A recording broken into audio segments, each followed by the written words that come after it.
Here are 3 mistakes I made when I built my PC. Mistake number 1 is not knowing what monitor setup I was going to run. 1080p, 2K, or a 4K setup.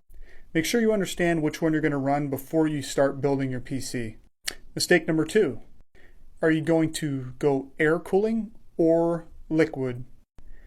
I purchased a 120mm AIO and I was not happy with it.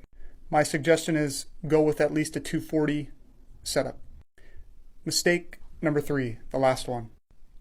You need to ask yourself if you want to do a stealth setup and do no RGB, or are you going to do an RGB setup? If you're unsure, I would go RGB, and if your motherboard supports it, do that. The reason why, you can always turn it off, but it's nice to have that ambient lighting. I hope this helps. Thanks for watching.